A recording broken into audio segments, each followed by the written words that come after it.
All right, welcome and a very happy Thursday to you. It's Game Time Decisions here on the Sports Grid Network. I'm Joe Raineri alongside Craig Mish back in the saddle again as we're getting ready for a little preseason football coming up here, week 3, and still a lot to be determined for some of these teams playing, namely, what happens if your quarterback gets hurt? Who's the actual guy coming in to save the season and the franchise? There are some teams that are hoping to figure that out here in week 3.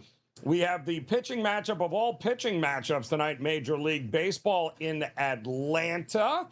And I can't wait to get Craig's take on this because the more I read into the story, the more it infuriates me, Craig. But I guess Marte is that good that you are just willing to look the other way when you basically have a guy in the locker room that you can't really count on, can you, there? But Arizona says he'll be available again at some particular point. They're likely going to need him, too, if they're going to make a run at this, my friend. Good to see you again.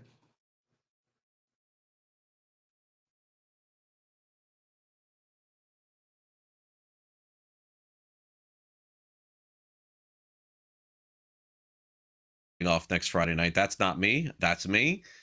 Great to be with you once again. I would say, we can start baseball. I'm looking forward to football too. I got some thoughts. There's one game in particular tonight that I do want to ask you about. And you made the point, I think, that most are probably asking with football is tonight is the backup quarterback battles. I think that's pretty accurate in a lot of different spots. And so we'll keep an eye on that. Baseball, when we last left, I don't think a ton has changed. It kind of feels very similar as far as the standings go. American League, a few teams won, a few teams lost. We're right back sort of where we were. You brought up Ketel Marte. I could kind of go a little bit further into that, sort of, giving you the landscape as to what I think is going on here, which is a couple things. First of all, Joe, as you said, that he is a really good player. He's on a contract extension, and I think the Diamondbacks will probably hold their nose for the final 3 weeks of the season and say, come back and kumbaya. Let's get to the end of the line here and see if this guy can help us. That's number one. Number two, I think it does seem like his relationship, Ketel Marte's relationship with everybody there is completely fractured and broken and will never come back. That is true too. But Joe, this is a business. And the business of baseball says the second that the season ends, the Diamondbacks and Mike Hazen, their GM, is going to call every team and say, we got Ketel Marte. What do you want for him? What can we get for him? And they're going to trade him. That's exactly what's going to happen. And Joe, the way that you don't trade him is you start yelling and screaming about the player and saying he's a cancer in the clubhouse and he can't play. I mean, what good is that going to do you in 2 months from now when you're trying to trade him and you got people on record saying the guy's a horrible guy? That's why they've been very careful with a lot of the things that they're saying. I saw The Athletic also report today that he invited some of his buddies into the clubhouse to eat in the lunchroom. Never seen that in my life. I've walked by the lunchroom a million times. It's the players, it's the coaches, maybe a GM every once in a while, and maybe a family member, like a maybe. I've never seen it, but I suppose, I mean, I don't know, man. It just seems like he is completely done out of there. But the Diamondbacks are in it, Joe. If the Diamondbacks if their team name was the Rockies, Ketel Marte would be done. That'd be it. He wouldn't be playing the rest of the season. But they're in it. They still have a shot. They're going to play nice. And then you and I in the offseason can sort of dissect where he may end up, because there's no question that his time is over once the season ends in Arizona. Yeah, it's, they'll put on a good face for this, but man, that's got to be one cold locker room when he's walking into it there, because the other players in there, especially the veteran guys, they ain't going to tolerate that. But they are in the middle of a race here, and they do have a pretty good opportunity, I think, to catch the Padres and maybe land that final wild card spot here. But they got to keep winning the games they're supposed to win. They've got one coming up tonight here against the Giants. We'll see how that goes. We'll talk about it. We do have a couple of games already in the books here tonight. Washington 7-1 over Colorado, and I believe the Cardinals finally figured out how to win a game. 7-5. They handled business over Baltimore. And don't look now.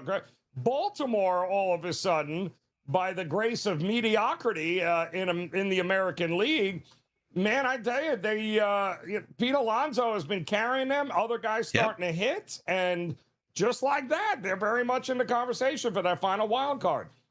Yeah, Pete Alonso's not going to win the MVP, but you could say he's probably been as valuable to the Orioles the last month or so as any player in baseball has. And, seemingly, the manager had some interesting comments, I thought, the other night. There was an interview that he did where I believe they took him out of the game and they asked why. And he said, just to get him off his feet because his calf has been bothering him. And then the follow-up was, so what is wrong with his calf? And he said, there's nothing wrong with his calf. I never said that. Very strange interview that I saw with Craig Albernas, the manager of the Orioles, by the way. He's under some pressure. No, even a first-year manager, he's under some pressure. That whole franchise is under some pressure to win. But on paper, Joe, I would say that among the wild card teams, not named, Yankees and Red Sox, probably beyond that, you would say the Orioles are right there with everybody else. They're kind of just as talented pitching, hitting wise, and there's no reason they can't get in. My prediction remains the same as we hit the month of September. Some team's going to win 5 in a row. Some team's going to get in. When I last talked to you, I guess the one change that you and I talked about, and we're still a long way from this happening, was I do remember saying, hey, look, do not just throw Cleveland away. They're going to get hot. They're going to get on some run, and they are. But I don't know, Joe, do you think that 2 teams from the Central can get in? Can the White Sox win the division and Cleveland get the wild card? I mean, I guess in this wacky AL they can, but I still sort of feel like Cleveland's best path is that division. What do you think? I agree. I think that's their best shot at it. I don't think if they don't win the division, I'm not sure they get in. But they certainly have finally started to put it together here. They won 8 of their last 10. The moves that they made at the trade deadline starting to pay some dividends. A healthy Ramirez obviously goes a long way. I mean, back to back, you were working with the Marlins there, but yesterday, Tom Vecchio and I had to cover those 2 games that were just over the top, out of control. The Guardians with a big the Angels were winning that game, the entire game, until they weren't, and then they won, the Guardians. They did the same thing the night prior. And at plus 8,300, watching the Reds down 9-4 heading into the ninth inning might have been the funniest thing that we have seen in a very long time unfold. But I am with you with the Guardians. We've been waiting for the Guardians to kind of hit that streak, right? We've always said there's going to be one team down the stretch here, and we're less than 30 games now for most teams. There's going to be that one team that is finally going to put it together and maybe ride that momentum right into the postseason. It feels like the Guardians could be that, Greg, especially from what we're starting to finally see offensively from them. If they can get the quality starting pitching continuing, and there's no reason to think that they can't, to me, I think it's theirs to lose, really, at this point. Yeah, they have pieces that resemble a postseason team. They have a closer in Kate Smith. They have 3 really good starters. They have Jose Ramirez. Kwan is back to who he was. And then, as you said, I think, look, it's hard to say that one player is going to carry them or push them to the postseason. It does feel like Joe Adell is going to end up being one of the better pickups for any team at the trade deadline. He's come through with some really big hits for them. And so, it still remains to be seen. I mean, after all, Seattle had a nice little run here. Even Kansas City ended up winning 8 in a row, I think, since last time we talked. But look, the other part of this too, Joe, Cleveland did win 10 games in a row last year to win the division in September. And so that's what sort of tells me that it's a similar team. It's the same manager. A lot of makeup and character is the same. And so, certainly why not them? But we'll see. I do not think Detroit will make it, even though Kansas City had that run that I don't really think it does anything, honestly, for them. I know that, some of those games were against the A's, honestly. But beyond that, Kansas City at least salvages a non-100 loss season, I guess. But beyond that, it's Cleveland, it's Chicago. And then that wild card is still wide open. And, the other thing that happened last time since we've talked is that, as we discussed, Houston ended up making those moves. They ended up firing their general manager. I think Joe Espada's probably going to get fired at the end of the year, too. So that's a shot in the arm also for a team. Hey, wake up. We got to make the playoffs. I think that's what happened there. Some strange availability with players as well we'll talk about as Game Time Decisions continues.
All right, welcome back in. Game Time Decisions here on the Sports Grid Network. Raineri alongside Craig Mish. Happy to be with you here tonight as we've got some really good matchups actually in Major League Baseball. Going to kick off top of the hour. Milwaukee and the Mets, of course, Dodgers and Atlanta. The Yankees and Houston, two teams very much in the postseason conversation. That should be a lot of fun. Kansas City and Toronto. So a lot to talk about on that front.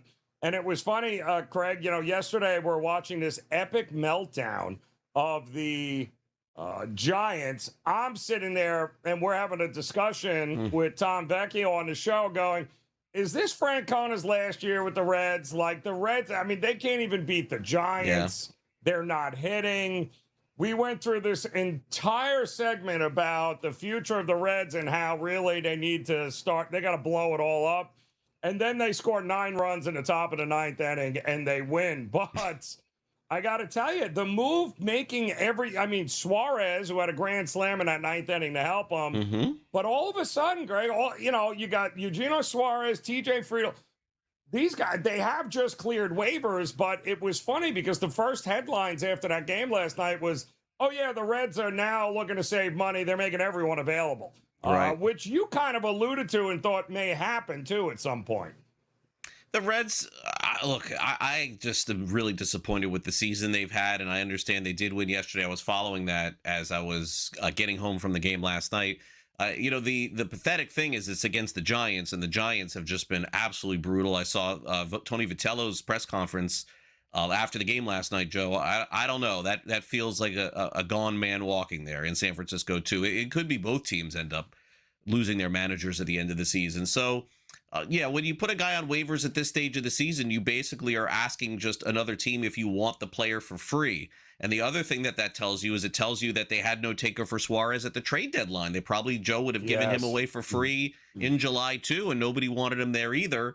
So that's it. They revert back and they play with their team. Suarez, simply put, based on his salary for this year, I guess it's probably about $2 million maybe remaining for him. No team wanted to take on Suarez and take on $2 million in payroll for the final month of the season. And in terms of Friedl, he's just had such a bad year. I guess that's kind of what they're thinking there, too. Look, a lot of teams are also going to be careful. We have a collective bargaining fight coming on here. Yep. You really have to know that you're going to make the playoffs to take some money on right now at this stage of the season, Joe. Like you're not going to just say, oh, yeah, we have a work stoppage. Let's just take on $3-4 million. Let's just take on $2 million.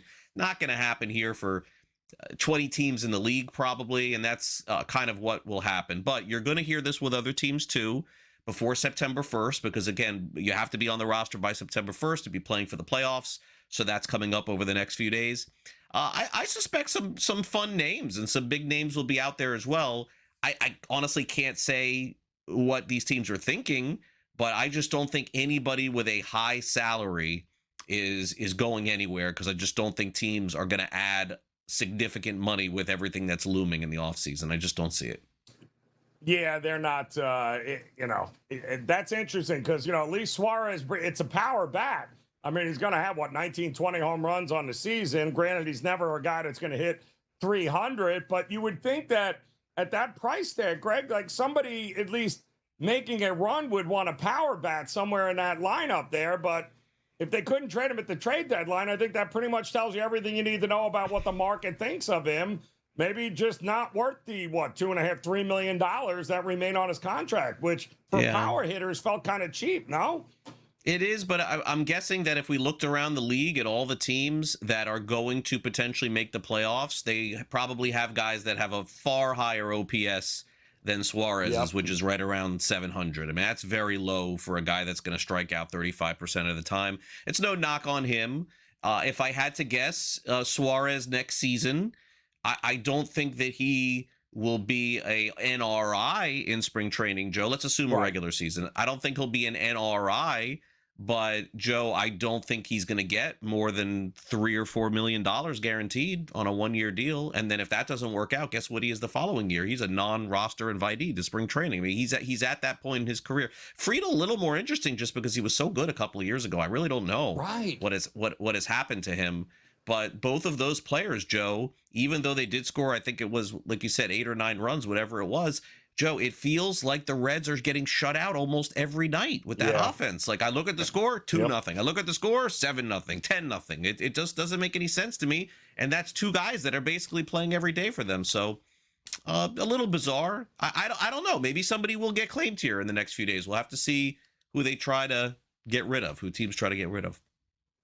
Well, it's help could be on the way. We learned, even though they seem to be firing from the top down, the Astros seem to be going through some changes there, firing their general manager, right, last week, Craig. And well, we did learn that Carlos Correa is next week, could be back September for the Astros, who are trying to make a push and a run here. And that would be a big boost to this team, who offensively, outside of you-know-who, has been pretty inconsistent here. And they should not be. This is a team that should be scoring, 6-7 runs a game here against inferior pitching. But Correa would be a good boost for this team if they can get him back in September. Yeah, Dana Brown, it's not that he did, Joe, a terrible job as GM. It's just like when you look at him, can you identify any like great move the Astros have made under him, free agent or trade? Doesn't it feel like they've just gotten worse progressively every single year? And, certainly I don't know, Joe, the machinations as to like what that conversation is like with Dana Brown and Jim Crane, the owner. But I'm going to guess in the offseason, Jim Crane said to Dana Brown, hey, we do not have Greinke or Verlander or Keuchel or Cole or anyone. Go get us some pitcher. And their rotation, Joe, was horrible. And they may have, had a complete bust with this guy Imai from Japan. I mean, think about that. The owner says, go ahead and give this guy $50-60 million. And 2 weeks into the season, he's like, I don't like it here. I'm not comfortable. I mean, like, don't you say, like, wait a second here. Like, did you do your research? Did you look into this guy? And I think that's part of it. And unfortunately for Joe Espada, I think his time's going to come to a quick end too here with Houston, unless, Joe, somehow they make this miraculous run toward the playoffs. I don't, at this point, it can't be a very positive atmosphere that's going on there. And the other question, Joe, that you have to ask yourself is if Houston doesn't make it, and let's say Seattle climbs in or some other team, does Houston hit that reset button like they did 10 years ago when Jeff Luhnow was the GM and just dismantle everything and then start over the draft process of getting younger and starting over? I think there's a chance that happens. And then what happens to Yordan? That'll be a fun talk. Hey, where is it?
All right, welcome back in. Here we go. Game time decisions on the Sports Grid Network. And yes, we're going to help you make some of those decisions here. As just after the top of the hour, we got some pretty good Major League Baseball games coming your way. We do also have, of course, week 3 of the preseason here, Craig. I'm looking forward to as some decisions need to be made in the final preseason game. We've got Pittsburgh and Buffalo tonight, New England and Cleveland, San Francisco, Vegas, Rams, and the Chargers. I think the Cleveland-New England matchup is fascinating because now that we already know Deshaun Watson's getting set up to fail by Coach Todd Monken there, make no mistake about it, the big question is, okay, is it Shador? Is it Dylan Gabriel? There is going to be a battle for the backup spot who eventually could be the starter for Cleveland. And listen, I give Tommy DeVito has played very well behind Drake May and the Patriots, and he is battling to make this roster. He's battling to make the backup spot here for Drake May in New England, which would be huge. So something tells me the quarterback play is going to be front and center with New England and the Browns here tonight. And if I'm the Browns, like I don't want to hear about Deshaun Watson. Like, I need to score some points. I need to play some football. I need to get something positive going on here tonight versus New England. So it sure does feel to me that a month ago, we looked at the season and we said, and it was very easy to identify the 2 worst teams in the NFL, and those were Miami and Arizona. It sure felt like that. And as the preseason has gone on and as these joint practices have gone on, it sure feels like Cleveland is asking, can we come into this mix here? Like, can we throw our hat in the ring to be the worst team in the NFL? Because there's no way, Joe, that they make this move without actively, to me, trying to tank. I mean, Deshaun Watson, to me, is awful. He looked awful in the games that he played. I think Jacksonville's defense in week 1 of the NFL is probably going to score. Like, I think that's the best scoring chance, I think, in the NFL out of the gate. I was shocked that they made this move and they didn't even have to say anything, Joe, now. Why did they even have to say something going into this? I'm not sure.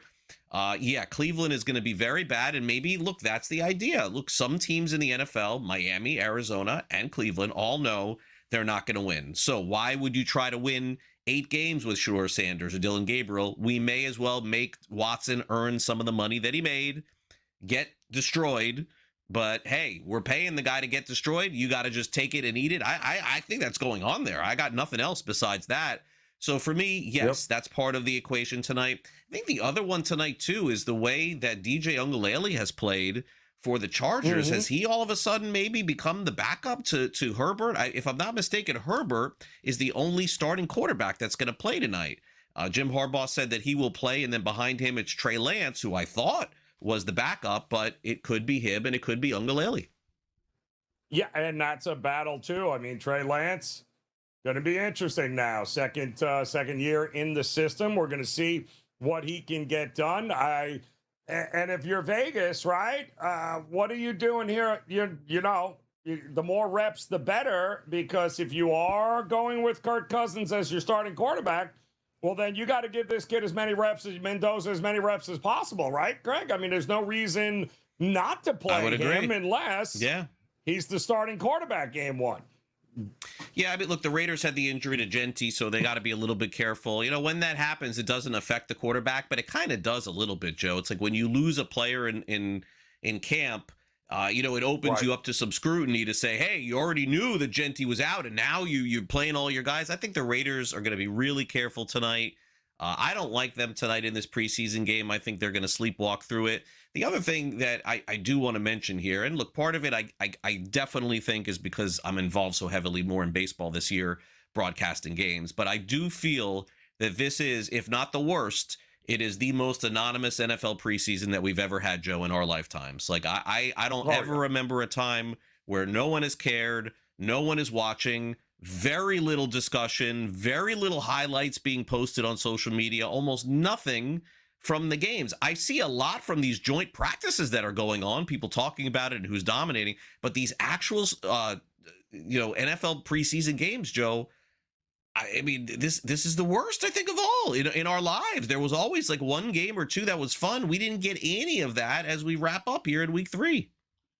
Yeah, no. Well, I'll tell you what we have gotten is we've gotten a Bills going scorched earth from day one in this preseason. They have steamrolled everybody True. that they have played. They dismantled the Panthers 29-14. They blew out the Browns 31-7. No Josh Allen tonight, but I guarantee you they are not taking the foot off the gas in this game here tonight against the Steelers. But you know what? Who's backing up your 42-year-old quarterback, Pittsburgh? We still have to figure that one out, and that is going to be on display tonight. So a lot more to get to as game time decisions, getting ready for a big night here on the grid.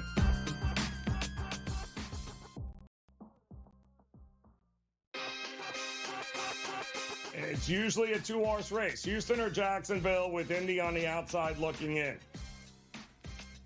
We're going to find out, I think, rather quickly in the first month because the scheduling is absolutely brutal this year. And do yourself a favor. Now is the time to start prepping. You talk about contests, Craig, right? Survivor is all about planning. Game time decisions only on SportsGrid.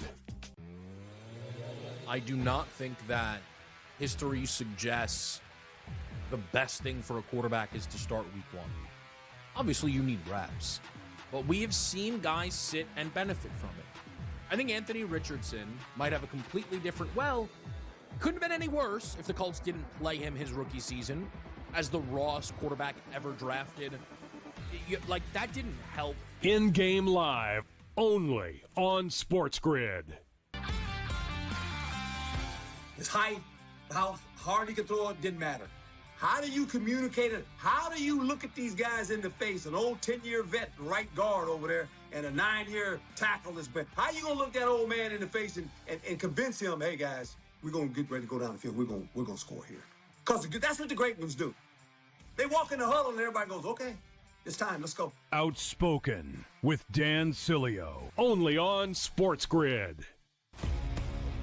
Ohtani, he's going to be the MVP. The PCA argument, I completely understand. If he ends up winning it, I'm not going to be surprised. And I do think it'll be somewhat of the fatigue as well. Yeah, I can't imagine looking back, Tom, you and I, 10 years and talking about a player in baseball doing what Ohtani's doing and not winning the MVP. I mean, it seems crazy to me. Pro Baseball Today, only on SportsGrid.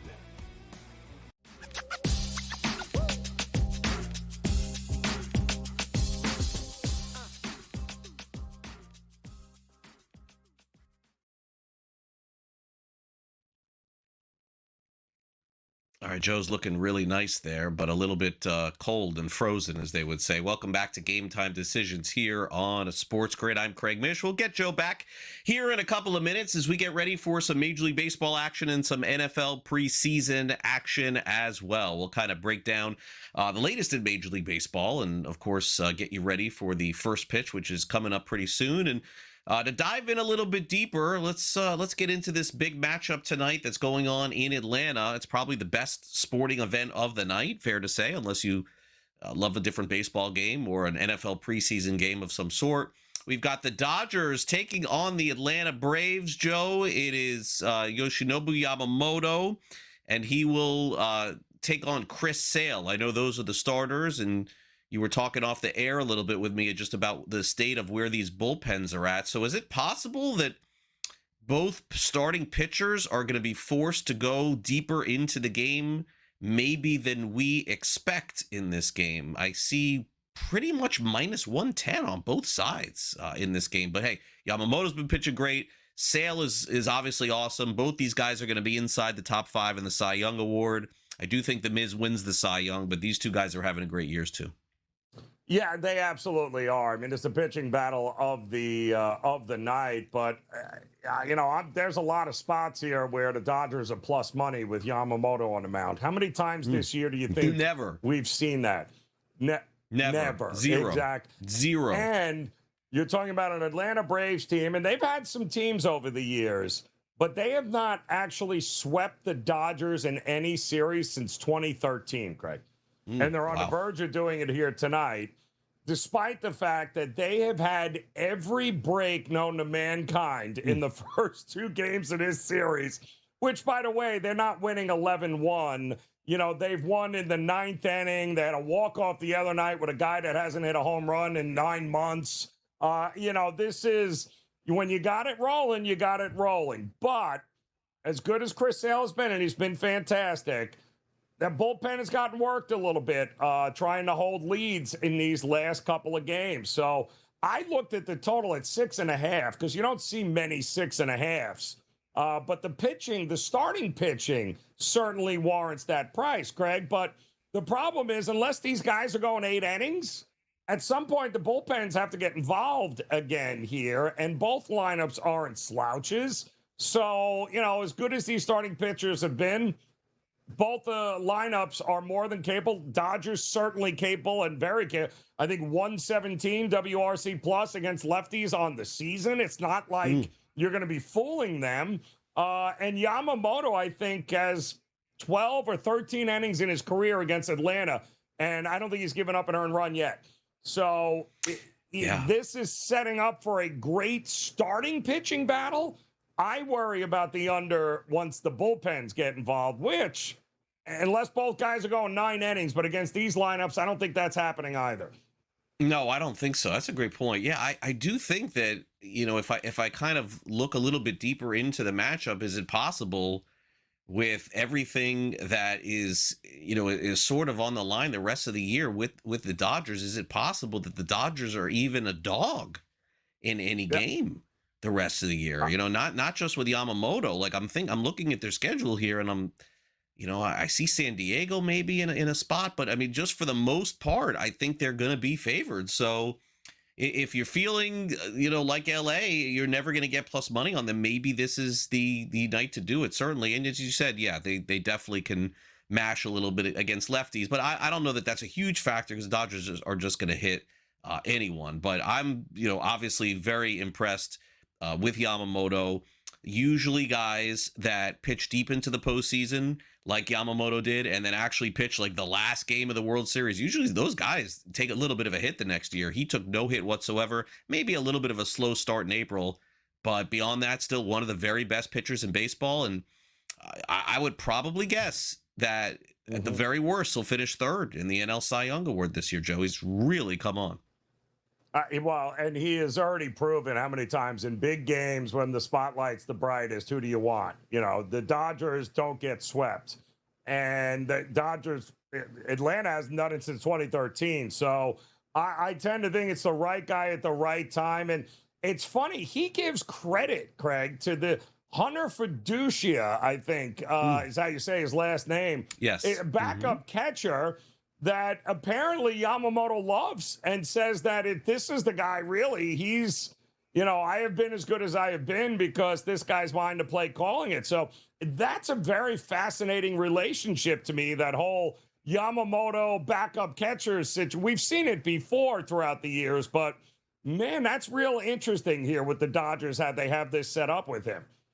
Yeah, Fiducia was with the Dodgers last season. He got a World Series ring, and then he was on Tampa Bay this year. And I think you're right, Joe. I think the Dodgers may have gotten him back for that reason. And then the Rays, the Rays just needed some sort of offense from their catchers. They decided they couldn't roll with Fiducia and Nick Fortes.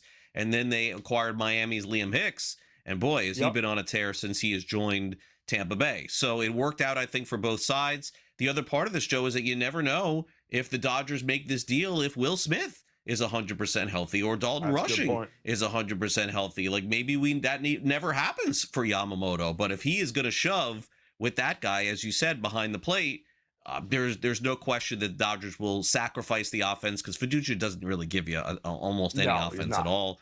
But look, those guys, Joe, they last around the league forever. You know, if you're a personal catcher of one of the best pitchers in baseball, you're around for 20 years if you want to be. Yes. And yeah, so I guess that's part. I mean, just think about AJ Ellis. He was the catcher for, if I'm not mistaken, Kershaw for 10 years or 15 years, or was it Barnes? One of those two guys, just like they were around just forever, like doing nothing. It's a great gig to have if you could get it. Really good gig because as those guys need interpreters, well, they have their catchers too. And guess what? You're going to be, as long as they're employed, you're employed cashing a check. So should be a fascinating game. But I do think that if you have lost as many times, they have been one of the worst run line teams this year, the Dodgers. You have an opportunity to get the Dodgers at plus price with their best pitcher on the mound. So win or lose, to me, Craig, in this spot, it's the right play. I don't care. One way or the other, I would much rather have the ticket in my pocket than wake up tomorrow and go, I cannot believe I had the Dodgers at plus money and I did not back it. So I just think it's the right play at the right time here. Should be a fun one. Garrett Cole on the mound, too, at home for the Yankees tonight. Wisniewski going for Houston. And just like that, Yankees seem to have found some offense finally. Bellinger comes back. And I got to tell you, the move for Ruiz there that they got from Washington. Garcia. Garcia. He is, what a great move by the Yankees there. He has been absolutely destroying it. Bellinger now really kind of solidifies that. We're hearing Judge is likely headed to a rehab assignment here for the next couple of weeks. So if the Yankees can all of a sudden start scoring 7, 8, 9 runs a game again, I like the chances here, and I certainly like them with Cole on the mound here tonight. Yeah, I mean, a lot of complaining about the Yankees going on, and they're 18 games over 500. Like, this team is going to win 90 games, and it's just not good enough for anybody. But that's just the dynamic of being a Yankees fan. Look, they do have, some little issues here going on, of course. I hate to see it and say it, but look, I mean, George Lombard has made errors in 5 games in a row. Like, there's something going on there. They're going to have to get that fixed because all of a sudden this guy went from the toast of the Bronx to now, people are mentioning Volpe in the same conversation. I don't know. I don't know. I'm watching the same thing everyone else is. I see a play, he doesn't make it, and it's an error. I don't. Is it headspace stuff? No clue. He's a young player. They'll have to get that fixed. That's what everyone's complaining about naturally, Joe, today. But I do expect the Yankees to win tonight. I don't think it'll be particularly close. Houston's still under 500. They were teetering around 500 or above, but Cole is like surging to the finish here. And I don't trust Wisniewski at all. So even at a 1.5 here, I don't give Houston much of a shot. And this is like, Seattle's playing a little bit better. Like starting tomorrow, like this is Seattle's time to really. Texas, I'm out on Seattle completely because I don't like them. But reality is they're in it. They are very much in it, unfortunately. More game time decisions coming your way next. It's usually a 2-horse race. Houston or Jacksonville with Indy on the outside looking in. We're going to find out, I think, rather quickly in the first month because the scheduling is absolutely brutal this year. And do yourself a favor. Now is the time to start prepping. You talk about contests, Craig, right? Survivor is all about planning. Game time decisions only on SportsGrid. I do not think that history suggests the best thing for a quarterback is to start week 1. Obviously, you need reps, but we have seen guys sit and benefit from it. I think Anthony Richardson might have a completely different, couldn't have been any worse if the Colts didn't play him his rookie season as the rawest quarterback ever drafted. Like, that didn't help. In-game live, only on SportsGrid. His height, how hard he could throw it, didn't matter. How do you communicate it? How do you look at these guys in the face? An old 10-year vet, right guard over there, and a 9-year tackle has been. How you gonna look that old man in the face and convince him, hey guys, we're gonna get ready to go down the field. We're gonna score here. Because that's what the great ones do. They walk in the huddle and everybody goes, okay, it's time, let's go. Outspoken with Dan Cilio, only on SportsGrid. Ohtani, he's going to be the MVP. The PCA argument, I completely understand. If he ends up winning it, I'm not going to be surprised. And I do think it'll be somewhat of the fatigue as well. Yeah, I can't imagine looking back, Tom, you and I, 10 years and talking about a player in baseball doing what Ohtani's doing and not winning the MVP. I mean, it seems crazy to me. Pro Baseball Today, only on SportsGrid.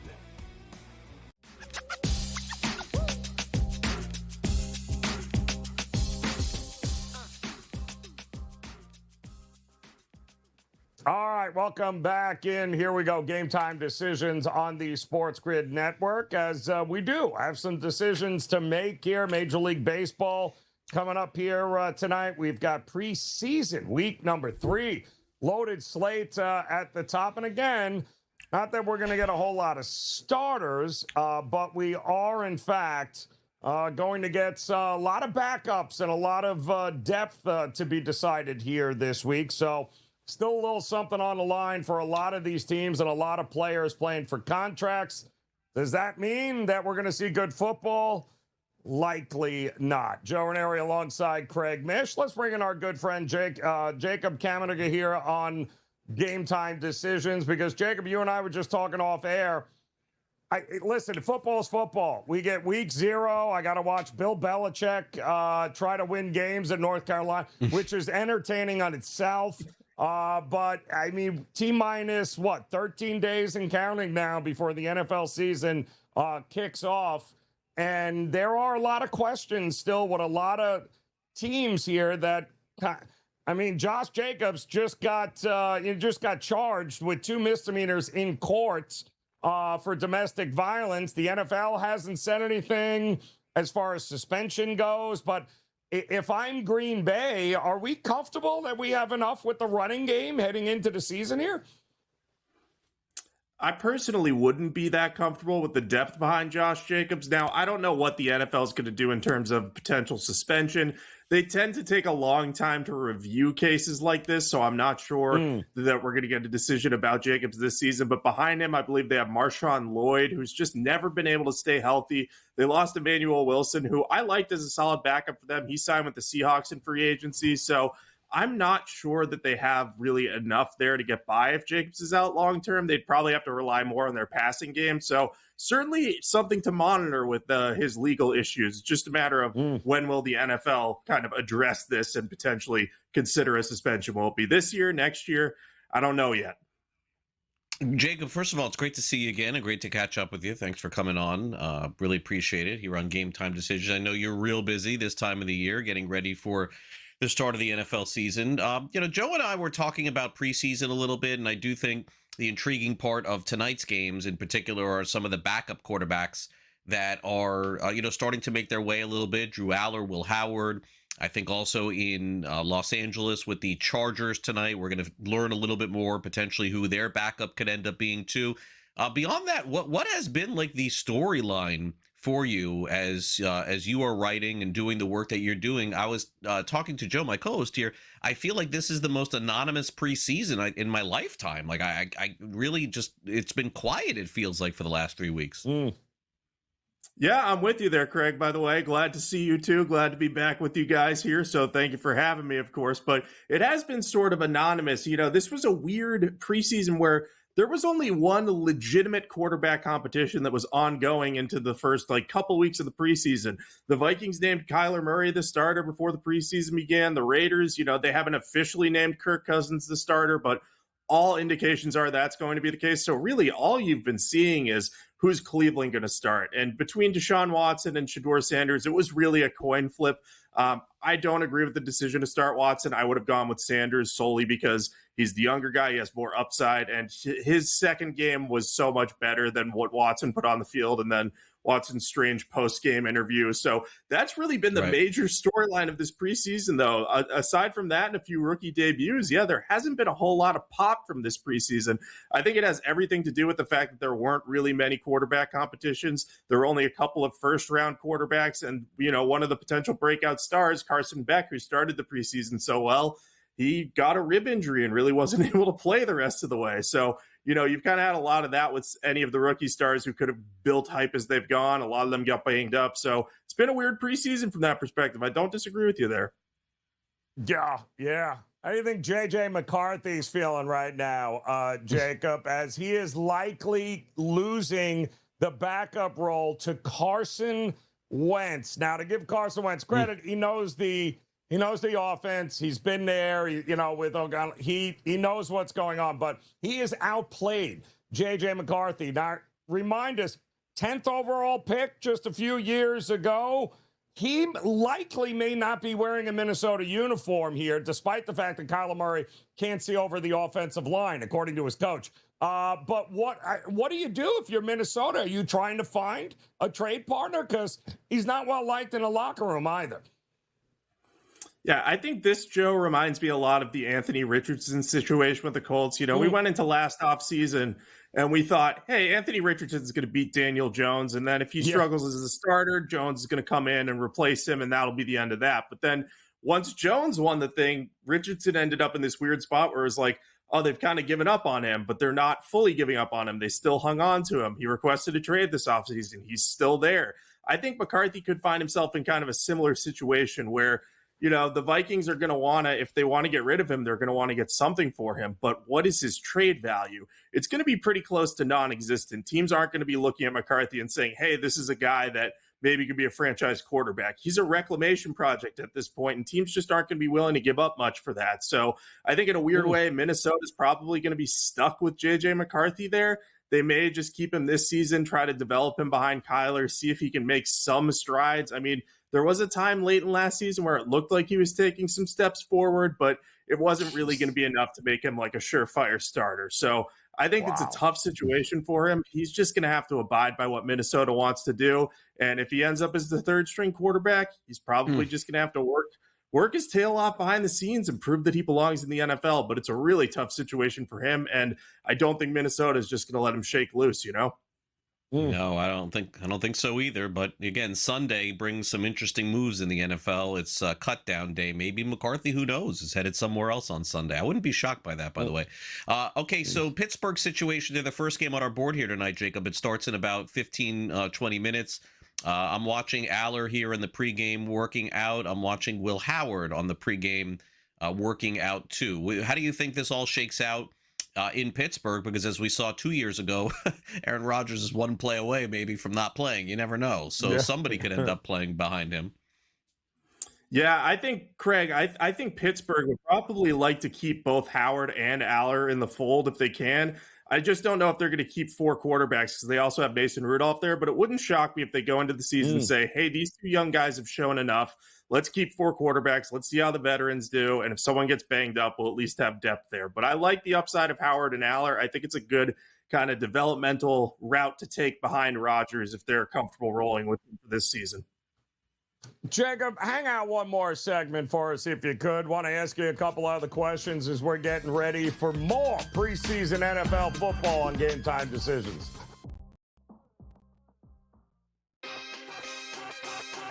It's usually a two-horse race, Houston or Jacksonville, with Indy on the outside looking in. We're going to find out, I think, rather quickly in the first month because the scheduling is absolutely brutal this year. And do yourself a favor. Now is the time to start prepping. You talk about contests, Craig, right? Survivor is all about planning. Game Time Decisions, only on SportsGrid. I do not think that history suggests the best thing for a quarterback is to start week one. Obviously, you need reps, but we have seen guys sit and benefit from it. I think Anthony Richardson might have a completely different, couldn't have been any worse if the Colts didn't play him his rookie season as the rawest quarterback ever drafted. Like, that didn't help. In-game live, only on SportsGrid. His height, how hard he could throw it, didn't matter. How do you communicate it? How do you look at these guys in the face? An old 10-year vet, right guard over there, and a 9-year tackle that's been. How you gonna look that old man in the face and convince him, hey guys, we're gonna get ready to go down the field. We're gonna score here. Because that's what the great ones do. They walk in the huddle and everybody goes, okay, it's time, let's go. Outspoken with Dan Cilio, only on SportsGrid. Ohtani, he's going to be the MVP. The PCA argument, I completely understand. If he ends up winning it, I'm not going to be surprised. And I do think it'll be somewhat of the fatigue as well. Yeah, I can't imagine looking back, Tom, you and I, 10 years and talking about a player in baseball doing what Ohtani's doing and not winning the MVP. I mean, it seems crazy to me. Pro Baseball Today, only on SportsGrid.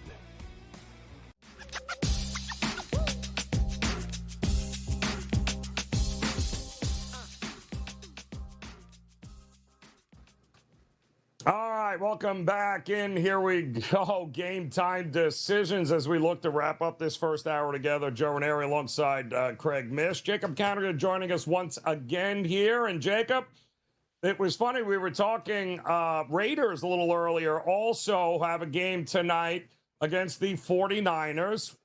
49ers ownership has a bit of a problem, but that's another story.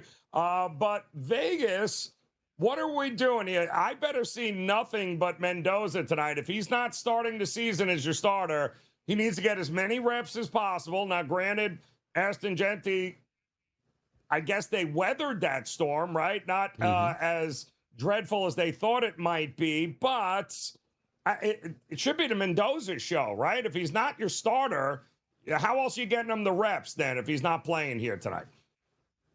Yeah, I agree with you, Joe. I think this has to be a game where you throw Mendoza out there, you let him play 3 quarters maybe. Maybe they take him out a little bit earlier if he has a good go of it, but this is where he's going to get a lot of reps. And I think it's smart to kind of keep him on the bench at least to start the season because you have Cousins.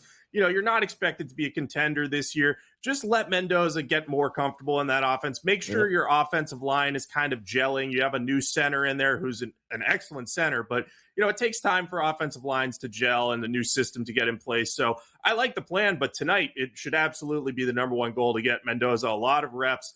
Let him throw 20, 25 passes. See what he can do. See how he looks and, you know, move from there. And I think that's what we'll see tonight. Hope so, and I'll be looking forward to that game as well with several games on the schedule this evening. Since we have Jacob here for a couple more minutes, I'm going to pivot over to the weekend here. One game that I'll keep an eye on here are the Miami Dolphins taking on the Atlanta Falcons. In my area, that's a big game, Joe's area too.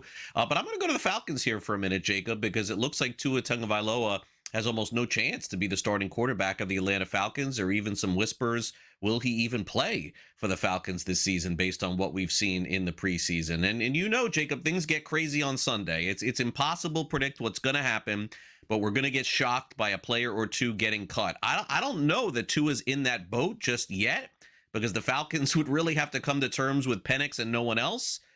But what has happened here to Tua over the last year, his stock value, think of where it was a year ago, Jacob, to where it is right now. What's gone wrong?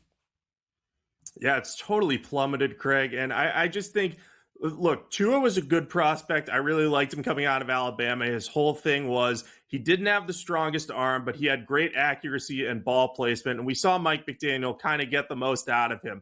I think as he's gotten and dealt with the injuries and the concussions, you know, Tua's had to focus so much on that it's impacted other parts of his game, whether it's his accuracy, his footwork, his just having to avoid contact at all costs. I think it's hurt him from that perspective, and we've just seen him decline because of that.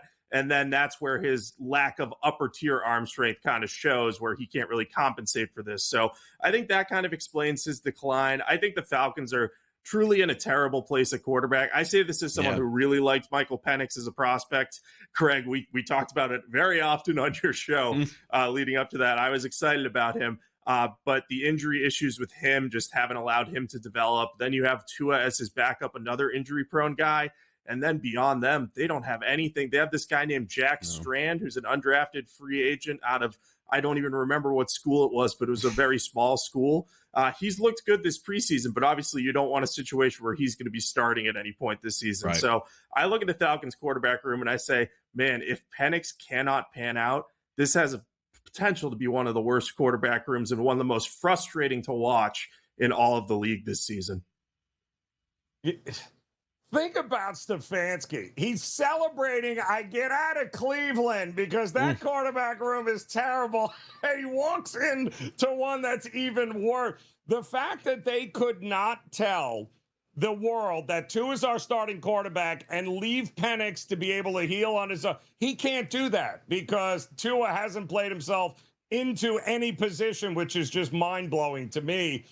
Jets-Giants this weekend. Interesting matchup here. I don't want the Jets to win more than 2 games, Jacob, because I want that first pick next year. But the Giants, what have you seen from them so far?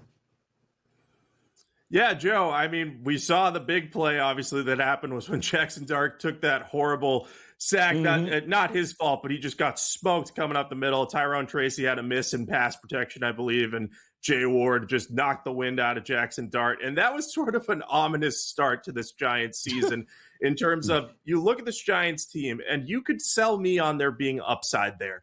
I like Jackson Dart's skill set. I like Cam Scadaboo's skill set. I like Malik Neighbors' skill set.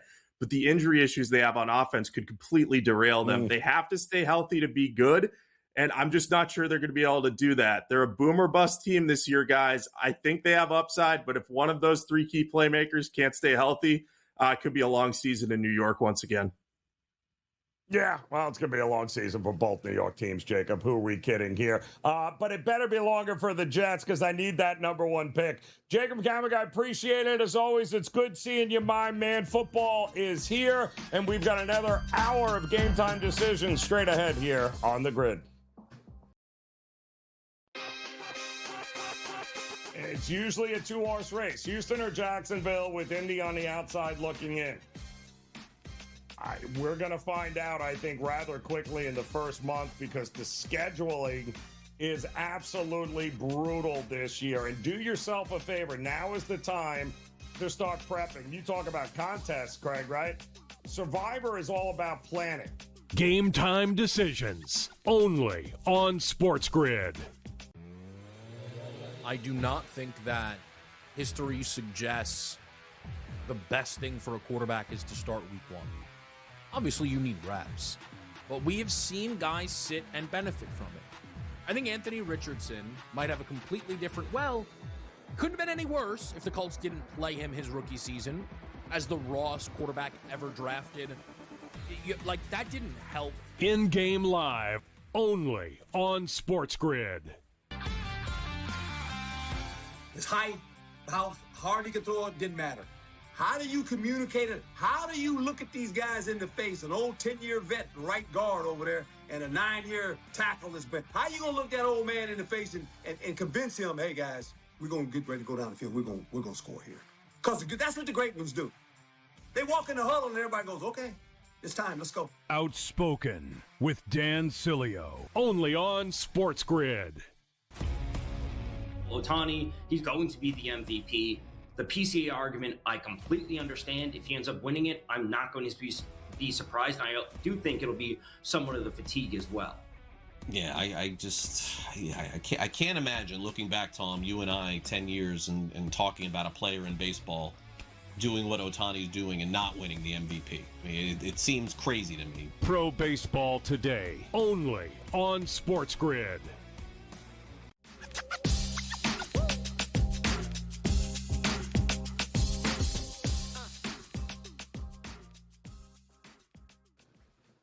All right, welcome back in here, off and running another hour together on Game Time Decisions here on the SportsGrid Network. Joe Raineri alongside Craig Mish here, and we got some baseball getting ready to get underway. And, of course, I believe the first of the preseason Week 3 games coming up, Pittsburgh and Buffalo. Craig, you got an eye on that. That total, by the way, is dropped a little bit here. We'll see what's going on. No Josh Allen tonight for the Buffalo Bills, but the Buffalo Bills have gone scorched earth this preseason. They have made it known they have no intention of losing anything at any particular time. So Pittsburgh on the road in Buffalo trying to figure out who's backing up a 42-year-old quarterback.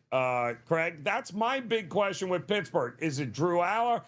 I don't know that anybody likes Mason Rudolph. I guess maybe it's the safe option. But if I'm McCarthy, are you winning with safe? Is that really where we're at right now with the Steelers? Yeah, that doesn't really make sense to me. I agree with you, Joe. I think that eventually one of these two guys that are playing tonight are going to end up being the backup quarterback for the Pittsburgh Steelers. And I guess the reason why is because for me, outside of maybe a 4 or 5 game stretch, has Mason Rudolph ever proven that he can just hold it down, Joe? I'm not talking about being good because you know my feeling on backup quarterbacks. I don't think any of them are good. But I'm just talking about, like, give me 10 points a game and somehow to a win. Not really. I feel like Rudolph's only done that 1 year. Look, these are two young players who played at a very high level in college. Maybe Howard even more so than Aller, honestly. Howard was really good in college. Aller was kind of a manager, I think, a little bit more at Penn State. I am with you. I think there's a chance of that happening. Maybe going into the season, Rudolph is the backup, and then one of those two guys makes it. I think Jacob did bring up a good point. I don't know how they keep all four of those guys, Joe, but I would say this. I think that if Pittsburgh cuts one of those two, I think that one of them may get picked up by another team. I think that there's enough talent there as a third string quarterback potentially to go to another squad. So we'll see both in action tonight, and I'm sure that both are hoping, even if they play well, maybe one of them gets another destination after the game is over.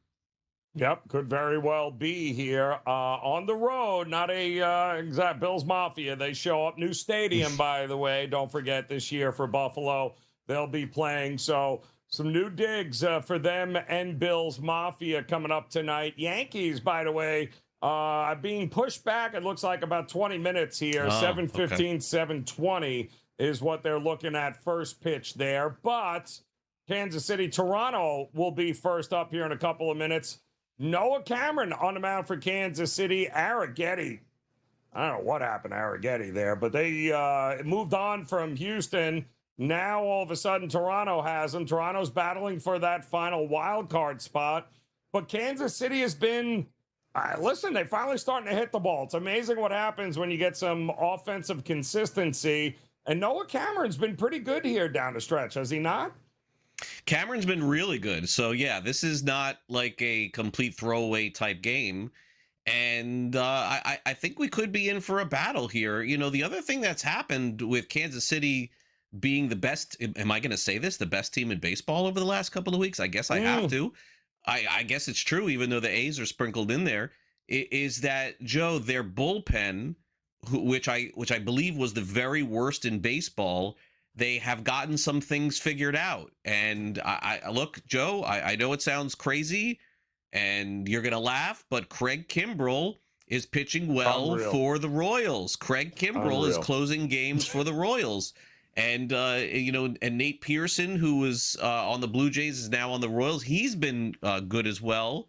They have a kid, Cruz, who's been pitching well. I mean, all of a sudden, that's why Kansas City's winning. They're leading after 7, and they're winning some games. When they look back at the end of the season, outside of Washington, I think Kansas City's blown as many or more games than I think they have the most in the American League, if I'm not mistaken. So that's kind of why the Royals have played better. I think you and I would agree on paper, the Royals, no way did we think they were going to lose 100 games. This is a team that maybe was supposed to make the playoffs. So I am kind of thinking that Kansas City, down the stretch for the last 30 or so games, probably a 500 team, maybe even a little bit better than that. I'm with you. Yeah, I mean, really, actually pretty good here. I'm kind of shocked, but we'll see how it goes here. Toronto, they series tied 1-1. I think this is really for the series win in this spot here. So a little bit at stake here. Arrighetti is just, he's thrown just far, missed too many balls over the plate, and usually that means home run. And that's the problem here. Arrighetti gave up 3 runs, 3 hits, 3 1/3 in his Blue Jays debut. That was 6 days ago. He did have a couple of rehab starts in AAA before he reported to Toronto. But listen, last year he was pretty good. Struck out a ton of guys, had a lot of swing and miss stuff, but not the same pitcher right now that he was a year ago. But over 8.5, you expecting some? I could see some runs happening in this game here. What about you? I'm not sure. Again, the Royals pitching has been much better now. I don't know. Maybe with maybe the Royals team total. Maybe the Royals team total. I'm not sure about that though, Joe. No, I don't think so. I think. What do you think with Guerrero? I mean, he was 1 for 4. He's got 7 home runs on the season. Like, what am I missing with Guerrero here? Is he? You think he's just hurt? And if he is, why is he not? Why have you not shelved him they're at this still point? Kind of in it. Again? Yeah, they're still kind of in it. I guess so. That I guess that's kind of the way that they're playing this out. But I'm looking here at Kansas City's lineup here. They had him back second last night. I'm looking at both lineups here for your total. Rave, Rojas, Isbell, 7, 8, 9 for Kansas City. I don't know. It ain't any better for Toronto, too. You're no, right. neither team. No, I'm looking at both teams. I don't love runs tonight. You know, the thing is with Arrighetti, I guess that's the thing is the wild card. Joe, 52 walks for Arrighetti in 91 innings. I know. Man. Yeah. Maybe you're onto something there, but I think it's more the Royals than it is Toronto tonight. It's going to be an interesting one, I'll tell you that. The other interesting game is going to happen with the Mets tonight here. I'm looking forward to this one also at Citi Field. Mizorowski on the mat. I thought this might get 6.5, maybe 6, but it appears that the market doesn't think Manaea brings the same level of confidence that Mizorowski does. But listen, I got to give the Mets credit here. No Soto, no, they trade everyone away, and they've actually become a pretty decent baseball club ever since. And a lot of that has to do with the offense. They've been scoring runs. Feels like a low number here. What happens when Miz leaves here at the point? It's not like the Brewers have been destroying teams here over the last couple of weeks. No, but if you're going to go over, then you're going to assume that the Mets have a shot. By the way, in this one, and by the way, I do want to mention here, we didn't give a lot of people to bet that Royals team total, but Bobby Witt, second pitch of the game, has just hit a home run, so they already are off to a 1-0 lead on. Looks like that. Or I'm sorry, it wasn't Bobby. It wasn't him. It was Carter Jensen. My bad, Carter Jensen leading off today. So 1-0 already, Royals. So what is Witt up second? I guess so. He must looks be like second Witt. in the I got to lineup. tell you, Jensen looks a lot like Witt. I mean, it's got Witt, the hair yes, popping out of the helmet. I mean, That's crazy. But I should have known he's a lefty, though. I'm stupid. I should have known he's a lefty.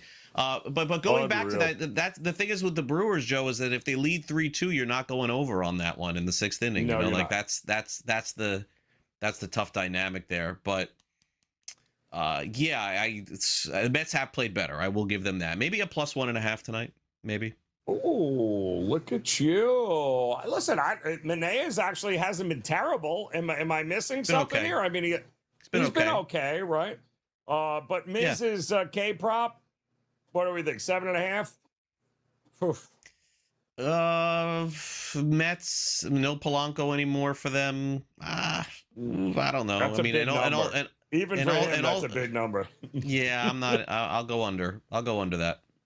I kind of think that's a big number here. The guy's not going to strike 10 out every game here, guys. It's just not going to happen. But we're going to have lefty versus righty here tonight. When you throw 103 miles an hour, you tend to get a lot of swing and misses.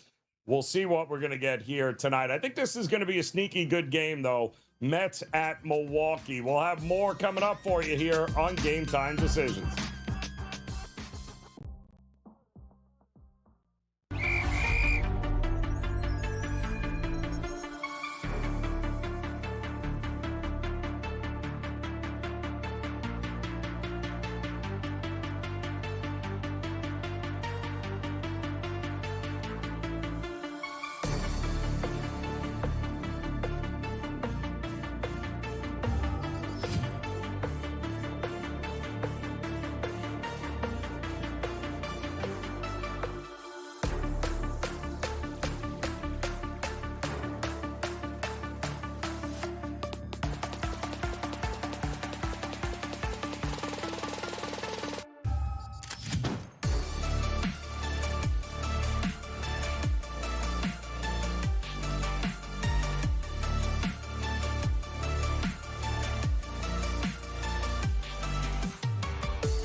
All right, welcome back in. Game Time Decisions here on the Sports Grid Network. Joe Raineri alongside Craig Mish as we're getting you ready here on this Thursday. We got a little football. We got a little Major League Baseball going on. A couple of games already started here. They just went live there with Miz on the mound for the Brewers taking on the Mets. That's just underway. Craig told you there. You saw Kansas City lead off with a home run. 1-0, still top of the first. Arrighetti versus Cameron in that one. And it looks like the Mets, or the Yankees rather, and Houston, Craig, going to be about 10 minutes away. They're looking to get that thing started. I guess a little bit of weather going on there. But Yankees minus 150, 155 favorite with Garrett Cole on the mound. It feels like a price worth laying here with the way the Yankees are finally starting to hit the ball. I do. I like the Yankees tonight. I think that they have a great shot. More of an indictment probably on Houston, but Cole is pitching very well. I know the Yankees aren't scoring a ton of runs right now, and they're sort of figuring out different ways to win. But my faith in the Astros is certainly fading. And if any team can just get hot, Texas, Seattle, like they could knock Houston out very quickly. It just hasn't happened yet. So, yes, I do think the Yankees win and maybe some complaining stops. But as I mentioned before, very tough to watch Jordan Lombard Jr. go through what he's going through right now. 5 games in a row with errors. I mean, that's something that's got to get fixed. But, they'll work on it. I'm sure that they probably did before the game today, Joe. That's what happens. You go through pregame defense and you get those sort of issues fixed. But, yeah, I do like the Yankees tonight. I think they're just far superior to Houston this year. But for whatever reason, Houston through the years has kind of had the Yankees number. They have, though, honestly. But got to like the offense that we're finally starting to see there with the Yankees in this spot. Both bullpens. I mean, Elmer Rodriguez gave 6 1/3, almost 7 innings last night. Gave him an opportunity to rest here a little bit.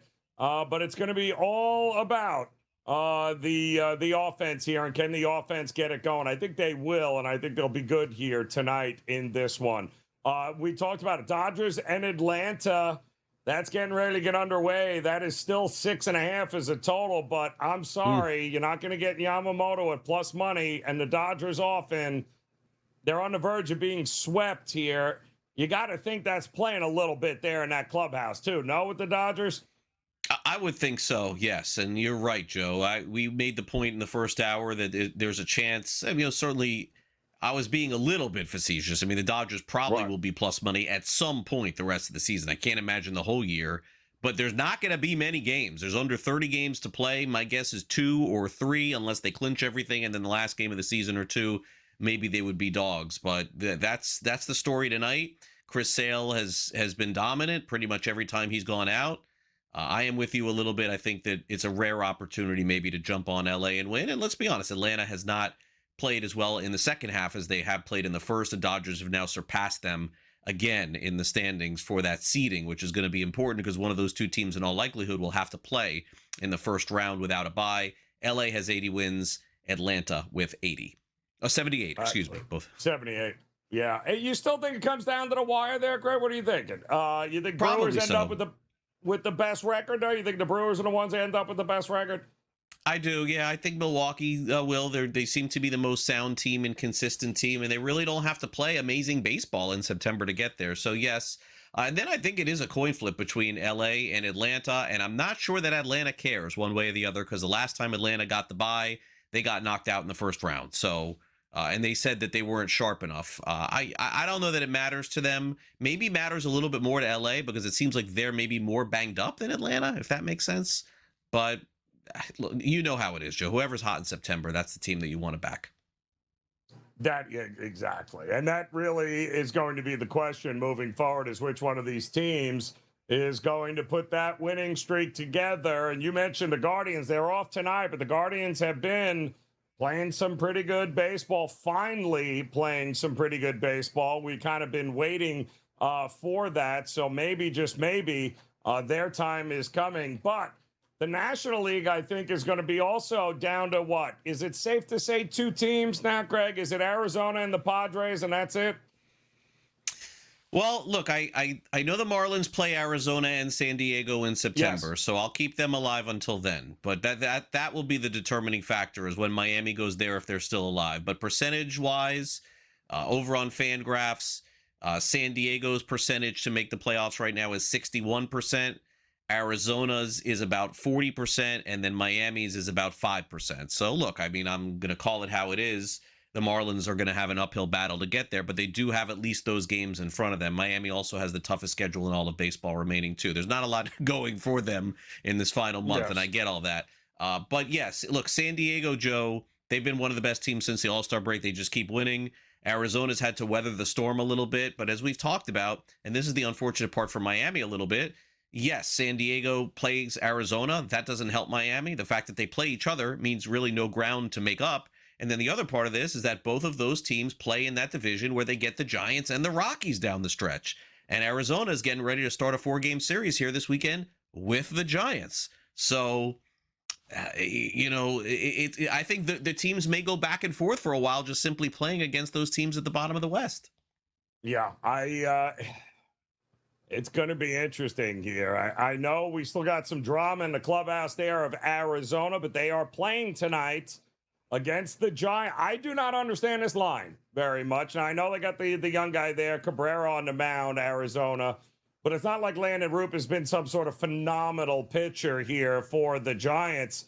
It's a pick-em price, Craig. And the Giants just gave up 8-9 runs in the ninth inning to the Reds to lose a game in the most epic way possible to fail. But what are we thinking here? To me, this is too good a price to pass up. I'll take the better team, who Agreed. I think can hit the Giants, Agreed. right? Agreed. Ultimately. Agreed. I can't take the Giants after what they just have been going through. No, that's got to be a crushed clubhouse. That's not the kind of thing you wake up from and you can't wait to get to the park. I'm with you. I think Arizona wins the series relatively easily. 3 out of 4 probably would be most likely for me. Couple of quick scoring updates here, Joe, for you, because we don't generally get a lot of this. So back to Kansas City and Toronto. They're still in the top of the first inning. Kansas City had runners on first and third base. Salvador Perez, Joe, at the plate, hit a ball right back to the pitcher. Hit a ball back to the pitcher, tried to pick it up with his glove, and he whiffed. So it's now 2-0. All he had to do was literally pick up the ball and throw it to first base. He could not. Milwaukee has taken a 1-0 lead on the New York Mets. So we've got a lot of scoring here in the first inning of several games tonight. We'll get you caught up with it all as Game Time Decisions continues on the grid.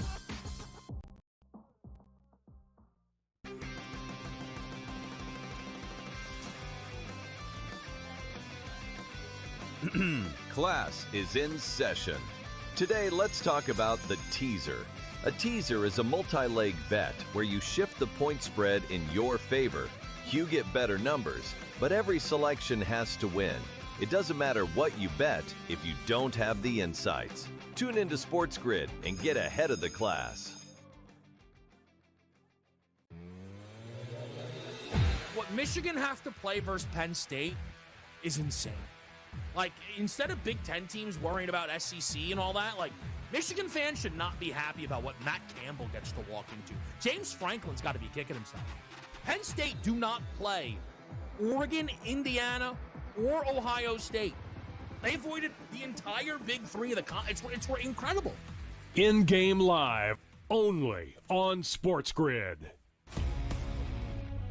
It's kind of cut and dry that the Dodgers are going to win it, which is not a guarantee. This is not taxes and death, so to speak. The Dodgers can lose games. We've seen it. They had a long losing streak. So the Dodgers could maybe fall off. You never know. Now, I do expect them to make the playoffs, and I expect them to win the division, and I expect them to win the NLDS, but then anything after that, I think is suspect. Pro Baseball Today, only on SportsGrid.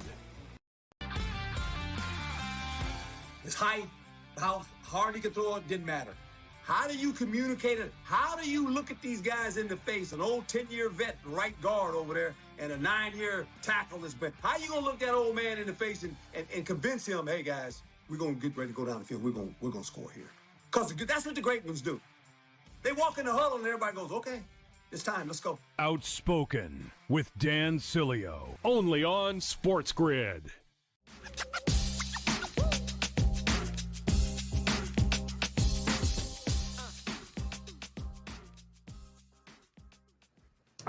right, welcome back in Game Time Decisions here on the Sports Grid Network. Joe Raineri alongside Craig Mish. We've got scoring updates in Major League Baseball. And Greg, I think we got some scoring quickly in preseason football, too. Buffalo at home, new stadium, new digs, taking on the Pittsburgh Steelers. And Pittsburgh already up 7-3. What are we, 5 minutes into the game here at this point? And we've already got 10 points on the board in Buffalo. What are you seeing here in Major League Baseball right now? Well, I see the touchdown that was scored by Jeremy Bernard. Is that who it was that scored the rushing touchdown for Pittsburgh? I'm not familiar with his game. I'm going to be honest with you. Not all that familiar with his game, but as you said, some scoring there. Oh, that's right. That's right. He did play for Alabama. And then, yes, in Toronto, we have a 2-0 Royals lead. It looks like they are going to get out of the inning here. So that's what is the top of the first now. Noah Cameron will pitch to Toronto here in the bottom. And then Sean Manaea did not have a good first inning for the Mets as Milwaukee does lead 2-0. And it's always daunting when you're facing the Miz and you're already down 2-0, Joe, like in the first inning. Like that just can't be a good feeling. And so we'll see what ends up happening. Long game to go there. I think Atlanta, Joe, is on the board as well. They have a 1-0 lead on the Dodgers. A lot of early scoring in our games today. Yeah, a lot of early action here, which we did not see maybe coming. But yes, we are going to have an opportunity, I think, here to get maybe some higher scoring games. But Miz taking the mound here for the Brewers. I think that's a home run, is it? It is a home run. 1-0 Atlanta here, I think. Yeah, Drake Baldwin. Yeah. Yamamoto, his first pitch? Like, is that it? I mean, I don't think he had, was that his first pitch of the game? Yes. Gets lit up. Wow, I didn't see that coming. Not going to lie. Well, there goes the shutout, I guess. 1-0 Atlanta on top of the Dodgers here. Houston, are Houston and the Yankees off and running yet, Craig? Bottom first right now, 1 out. Okay. Yes. All right, so Cole got out of that one, 1-2-3. But Drake Baldwin with a home run. Chance of the Mets scoring off of Miz. What do you think? I mean, maybe as the game goes on, again, they've played better and they can piece together some runs because they got Benj and Ewing and these fast moving guys. Certainly a chance of that, but. Boy, a really bad sign for the Mets early here to be down 2-0, Joe. I got to be honest. Like that's just not a good sign to start a game here, because then you're feeling already like, oh my gosh, we're not getting 3 runs tonight. Should we just pack it in? Like that's.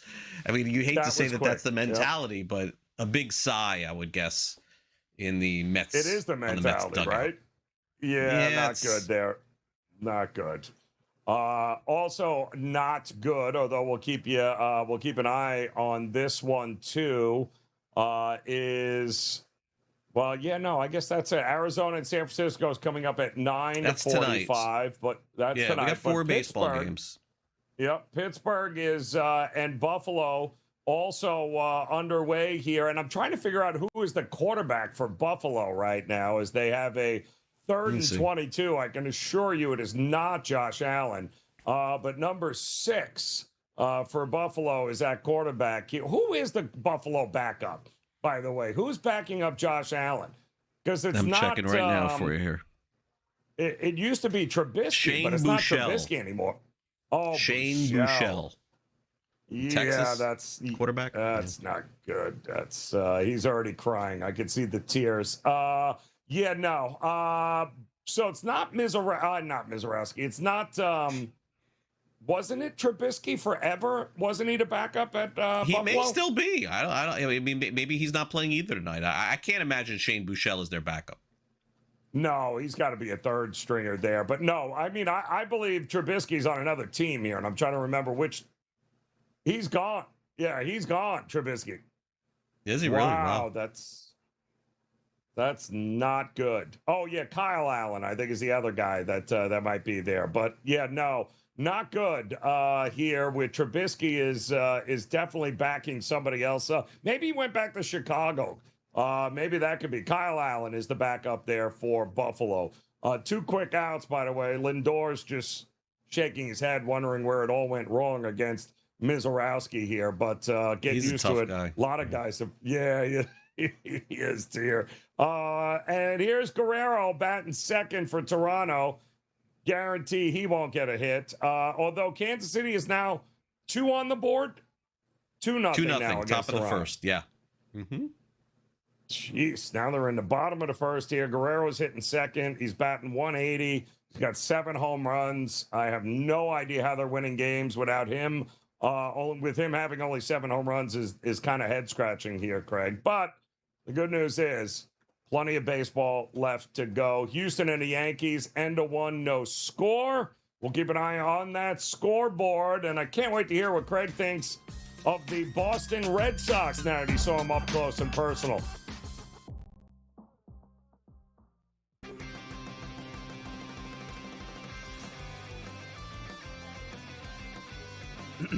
Class is in session. Today, let's talk about the teaser. A teaser is a multi-leg bet where you shift the point spread in your favor. You get better numbers, but every selection has to win. It doesn't matter what you bet if you don't have the insights. Tune into SportsGrid and get ahead of the class. What Michigan have to play versus Penn State is insane. Like, instead of Big Ten teams worrying about SEC and all that, like, Michigan fans should not be happy about what Matt Campbell gets to walk into. James Franklin's got to be kicking himself. Penn State do not play Oregon, Indiana, or Ohio State. They avoided the entire Big Three of the it's incredible. In-game live, only on SportsGrid. It's kind of cut and dry that the Dodgers are going to win it, which is not a guarantee. This is not taxes and death, so to speak. The Dodgers can lose games. We've seen it. They had a long losing streak.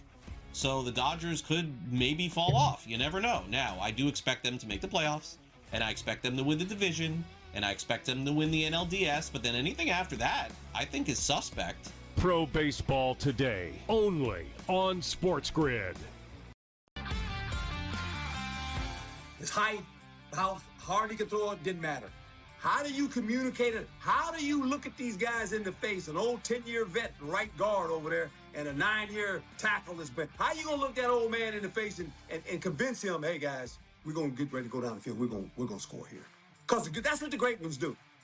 They walk in the huddle and everybody goes, okay, it's time, let's go. Outspoken with Dan Cilio, only on SportsGrid.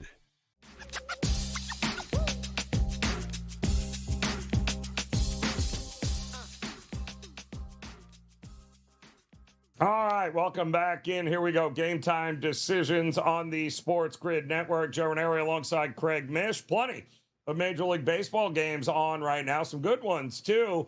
Yankees, top of the second. That's a home run. Nope, he caught it. Never mind. Still no score there in the Yankees with Garrett Cole on the mound. You've got Miz with a 2-run lead. They are heading to the top of the second over the Mets. I'm thinking that might be all he needs there, Craig. Yamamoto gave up a first pitch home run to Baldwin. Atlanta's up 1-0 top of the second. Noah Cameron has a 2-0 lead over Toronto in that spot. And the Bills are down 7-3 in the first quarter against the Pittsburgh Steelers. So you just got to see one of the better feel-good stories or best come-from-behind stories of the year with the Red Sox, who took on the Marlins this past week. So what were your impressions? What did you think of this Red Sox team who might be getting, I guess, Roman Anthony, maybe Crochet back? What were your thoughts? Yeah, they remind me a lot of like some of those Brewerish Rays type teams, Joe. Like I don't think that Boston's going into the postseason hitting a bunch of home runs. Like I don't think so. Like I know that Willie Abreu can hit home runs, and Duran did hit a big home run. He hit a grand slam, but it's a lot of gap to gap hitting with this team. It really it's interesting. And if you think about, Roman Anthony has been out, he's coming back. Maybe Trevor Story's coming back for them as well.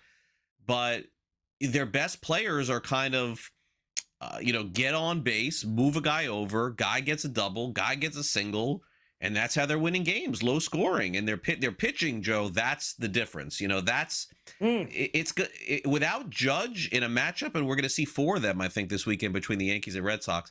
But without Judge, the teams are very similar. The pitching is real good. They don't hit a ton, but I would be very worried about the Yankees playing the Red Sox in a series, because I think they're very similar.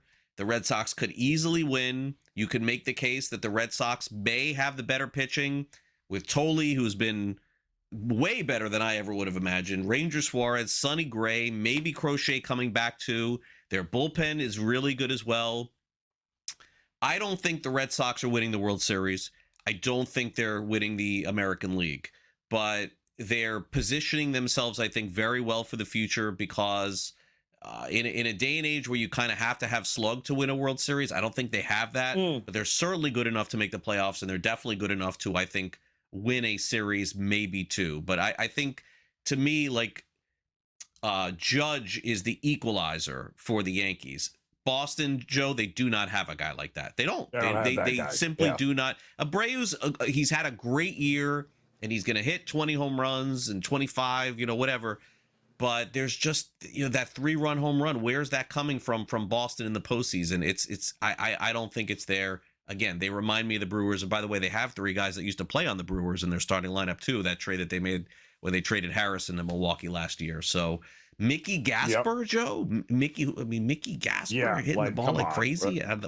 Right. But again, credit to them.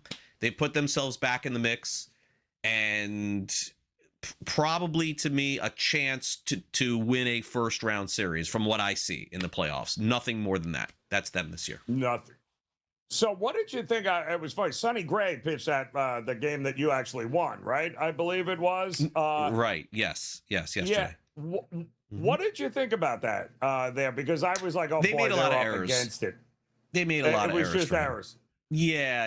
So they were out of the game quick. You seeing anything different from him, though, this year? No. I mean, it's just a lot of things going his way, I guess. Yeah, they remember Rutschman didn't play the final 2 games. Connor Wong, I thought Connor Wong was a defensive catcher. Joey made 3 errors in 2 games for them the last 2 games. Yeah. Rutschman is a superior catcher to them. And look, what on the broadcast, we get like access to data and information and some talking points. So the only thing that I would say about Sonny Gray is that he's 16-4 now. There's no question that there's been some luck built in that, because he's gotten a lot of run support. And his FIP, his fielding independent pitching, his ERA should be worse than it is. But I'm not going to sit here and bang on Sonny Gray. Right. Like, he's had a really good year. He's going to start game 1 or game 2 for them in the postseason, unless Crochet, magically comes back here at the end and starts dominating. But really, the guy, Joe, next year that I would say take a look at, like Cy Young Award wise, would be Tolle. Absolutely. I think next season. You're impressed. Yes, I think it's like Skeens from the left side, Joe. Yeah, and really? if he gets himself a little bit in better shape, where he can finish games, get a little bit deeper into the game. It seemed like he tired out against Miami early, and that's an indoor park. That shouldn't happen. I think he is an emerging star in the big leagues. Peyton Tolle, absolutely. Yeah. But they need that equalizer, and they just don't have it right now, and that's the problem with the Red Sox there. Interesting stuff. Pittsburgh has run it in now, 14-3 over Buffalo there 2 minutes ago in the first quarter. A little preseason action. I believe the Brewers have figured out a way to put 2 more runs on the board via a Churio home run. Yep, 4-0. After Minea gave up a 2-out. That's it. Game is way over there. I'm switching the game. Yep, that game is over there. And it's funny, it was a 2-out bunt single that kept the inning going by the number 9 hitter there of the Brewers. So what did you think? I don't know if you saw that story the other night, Craig, though, but Brewers manager, he's got a rookie, Pratt, up the plate, doesn't hustle, pulls him. That's baseball to me here, right? Isn't that the message you're sending? I watched that play a few times. I'm not sure that was fair to Pratt. He didn't know the ball was fair. He didn't know where the ball was. I don't know. Pat Murphy's the best, and he's probably manager of the year again. I thought that was a little tough on Cooper Pratt. Sometimes when you I mean, I guess it goes He back to did Little watch League, it Joe. a little bit, though. He was For a watching it a little bit. For a second, yeah. It was again a little debatable for me. Me. I know you're taught, from the lowest levels in Little League baseball and on, Joe. As soon as you hit the ball, you run. He definitely did not do that. Like, he didn't know where it went. But it was something like that, Joe. I personally think that that's something that's building, would be a guess for me. Right. I don't know that he's ever done that before, but you would guess there's something that's gone on for him for Murphy to do that, to pull that card in that spot. My question is, do you think he does it again this year? No. Think he ever? No. Yeah. No. I was gonna say, something tells me whether fair, foul, he'll be on third base, whether it's a foul ball or not. It's not gonna make a difference. So lesson learned there. Unbelievable. Well, still 1-0, by the way. Chris Sale looks exceptionally good here, and I don't know if the Dodgers are just taking far too many pitches, but it feels like he's 1-2, 0-2 every at bat here so far. So Sale is looking good, up 1-0, bottom of the second. Also, Kansas City, Toronto still 2-0. Although I think, Toronto, I get Rojas with another single. Kansas City all of a sudden being able to score some runs at least makes them interesting the rest of the way, Craig, because they're never going to be a favorite, are they? No, Miami is there next week, so I'll be watching them closely. That's a big series for the Marlins. That play the Royals, I believe, Monday, Tuesday, Wednesday, Thursday next week. But yeah, look, they've played better baseball, and their bullpen is doing a much better job, and they're doing it with bullpen arms that aren't necessarily guys that they counted on at the beginning of the season. This is only within the last month. If you look at their bullpen stats from April through July, it's hideous. And they're hitting the ball a little bit better. They still have Witt. They still have Caglione. Pasquantino a little bit better than what he's been. It's not that I necessarily believe in the Royals, but it's like 30 games are left to go, Joe. 15-15. You sure? Yeah, I could see that from the Royals. I could see that. I could see some good plus money too from a team that can score some runs here that everyone thinks is not good. I think there's some opportunities. They're playing much better. But much better baseball. Yeah, that'd be good. You have a chance to see them against Miami. It's a big series coming up here as well. Mm-hmm. All right, we've got an update from Yankee Stadium here. We'll see if the Yankees can get the ball rolling. We'll check in if there's any errors in that game. In the meantime, Game Time Decisions continues here on the Grid.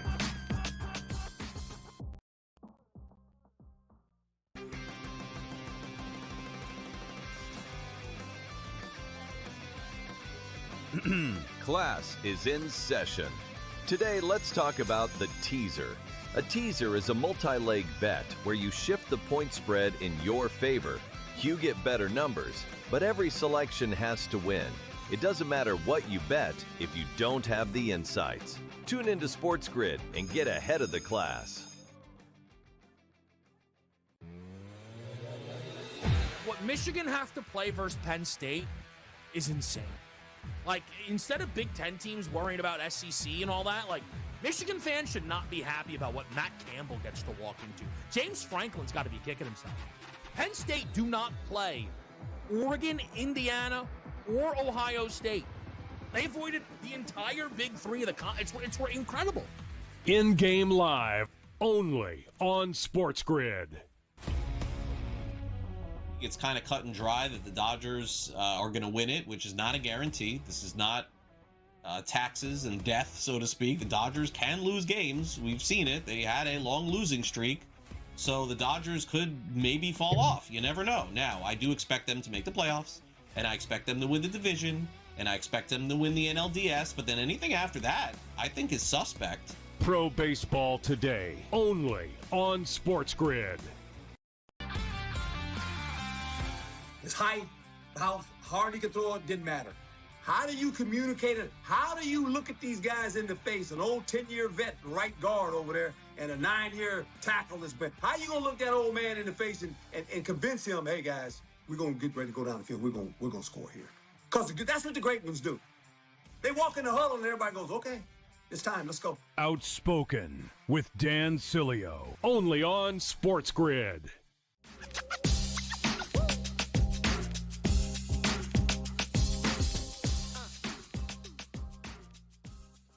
All right, welcome back in. Here we go. Game time decisions on the Sports Grid Network. Joe Raineri alongside Craig Mish here as we've got some Major League Baseball games underway.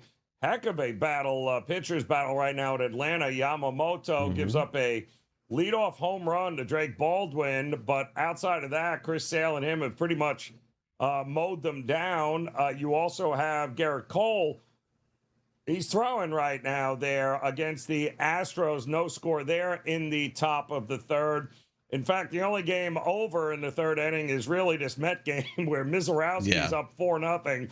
And I'm not quite sure how you're coming back from that, New York Mets. Not as long as Miz is in there. I don't think they have a run yet, a hit yet, much less anything else. No, they don't. So bottom of the second, 2 outs there, 4-0. This could be one of those take it on the chin kind of games from Manaea. What do you think? Eat up a few more innings? Yeah, I don't know what the Mets bullpen situation is over the last couple days, but yeah, I mean, look, they're going to ask Manaea to pitch 5 innings tonight, Joe, unless he gives up 10 runs.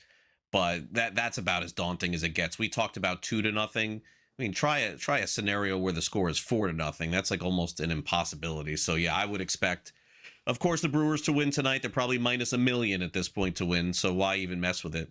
Royals, by the way, get another run. This is Jack Caglione with a blue hit to right field, so they are at 3 now, and so their team total is at 1 away. Joe, would it be 1 run away, maybe from them one run away in the third correct. inning already? 3.5 would have been good. I'm with you. I like it. I think the Royals, they're going to be sneaky value looking at them moving forward here. So we'll keep an eye on that game. Arizona and San Francisco is the only other game out on the board here tonight on this Thursday. But we do have some games coming up over the weekend here, Craig, which I think are also going to be interesting for some teams. I mean, Skubal, I believe, they're leaving Atlanta here, heading to Detroit.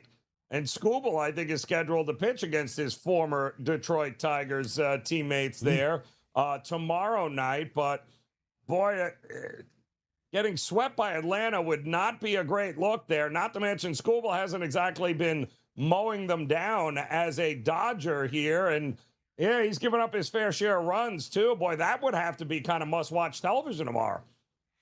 I think so. That must be the Apple TV game, if I had to guess. I don't know what game is on there tomorrow, but that sounds like their national game. But yeah, like Snell has come back. I feel like he's done a pretty good job. They're just going to keep having guys come back and pitch. The Dodgers have no issues in the lineup. Pitching, bullpen, they almost have nothing.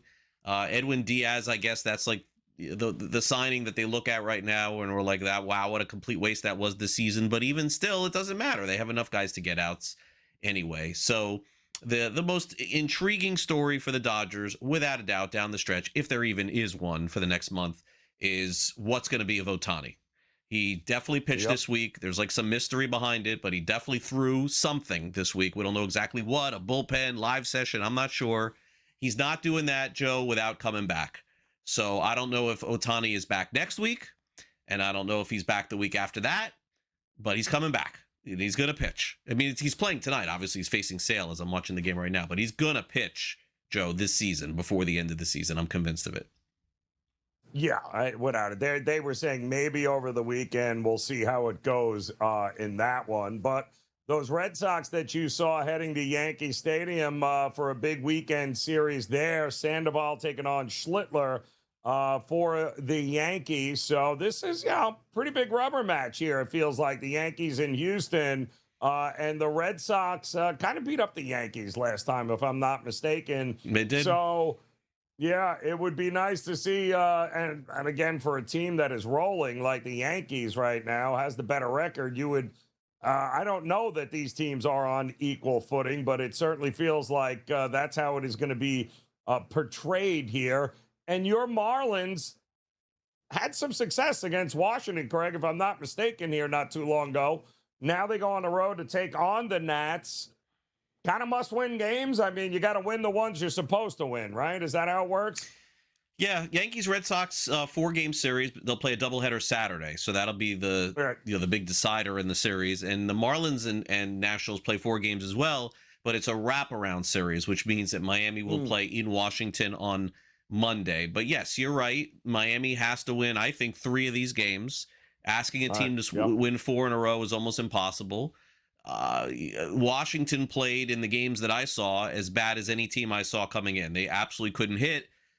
So what's the difference now? Well, I mean, C.J. Abrams was second in terms of MVP in the National League for a while. He's back for Washington. So I assume that gives them a little bit more juice going into the weekend because, Joe, last weekend, the Nationals scored 5 runs in 3 games against Miami. It was absolutely like terrible. Once the Marlins went up, it was like over, so and Washington's bullpen is taxed. They cut Michaelis, they cut Littell, they cut Trevor Williams. They've been cutting pitchers left and right and just throwing young kids out there. So I'm hopeful that it's a good series for Miami because a series split does nothing for them. And based on the way that the Padres are playing right now, to me, the Padres are playing as good as baseball as anybody. But look, the Red Sox have played the best baseball for 2 months. Okay, that's a fact. But beyond that, San Diego is been on fire. They're winning almost every game, Joe. Yep, it's kind of crazy. And what a series that is tomorrow, beginning at the Trop. Right, the Padres take on the Rays, and 2 teams that are kind of looking to finish strong here. And the Rays at home, they got a little struggle going on there at home. Baltimore beat them up pretty good there. Toronto had some success. Then they had a chance to go away for a quick series, and now they're back home taking on the Padres. Casey Mize versus McClanahan there. I think that's going to be a very interesting weekend series, no? Yeah, it's funny. I didn't even realize San Diego's in Tampa after being in Miami earlier in the year. Wouldn't it have just been easier for them to play the Marlins? That's what I'm thinking. The Rays? Right? That's weird. That's weird. Look, Rays have not played great. I'm not worried at all, though. This has been going on probably 2-3 weeks. But the Rays are feeling very confident in their postseason picture, and San Diego has to have their foot on the pedal. So it would not shock me to see San Diego win the series this weekend. They're playing that well, but it doesn't mean that I'm necessarily concerned about Tampa Bay either. They've been strange, right? They've won 4 of 6, the Padres. They're 16-8 in August, Craig, and yet they're 31-34 on the road. Interesting. Well, we know how good Tampa has been at home. We'll see if that continues as we've got more game time decisions for you coming up on the grid.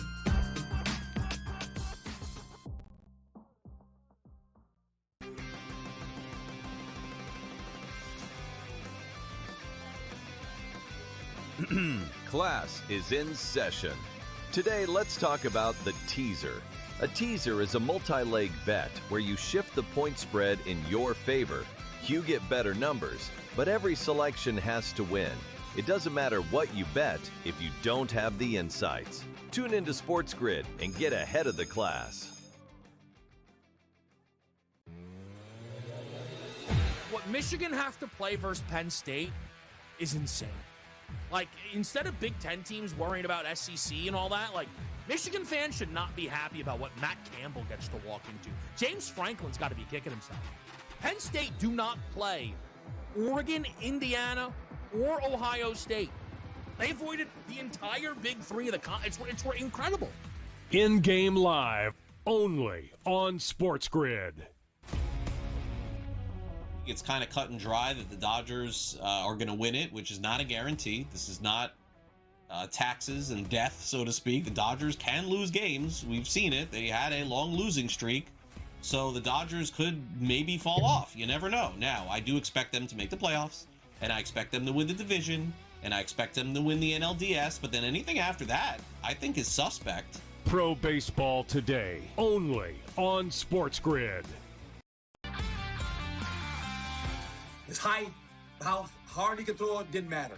How do you communicate it? How do you look at these guys in the face? An old 10-year vet, right guard over there, and a 9-year tackle that's been. How you gonna look that old man in the face and convince him, hey guys, we're gonna get ready to go down the field. We're gonna score here. Because that's what the great ones do.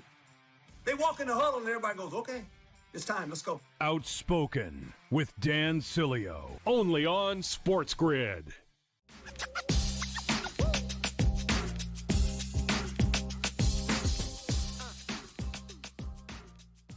There. All right, welcome back. Game time decisions here on the SportsGrid Network as we look to close out this edition. Getting ready, of course. Plenty more top of the hour coming up for the NFL preseason. The Browns trying to figure out who their backup quarterback is going to be. That should be interesting. Tommy DeVito trying to secure the backup role there for the Patriots. That's coming up just after the top. Vegas and the 49ers will also take center stage. And then the Rams and the Chargers.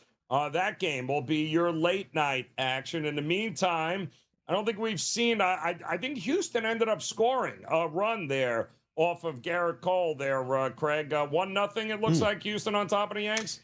Yes, 1-0. Houston, bottom of the third inning in that game. You're right. Houston did score one run. As you talk, I'll check out and see what happened. I can only watch so many games at once here. I don't have the 8 screen going here.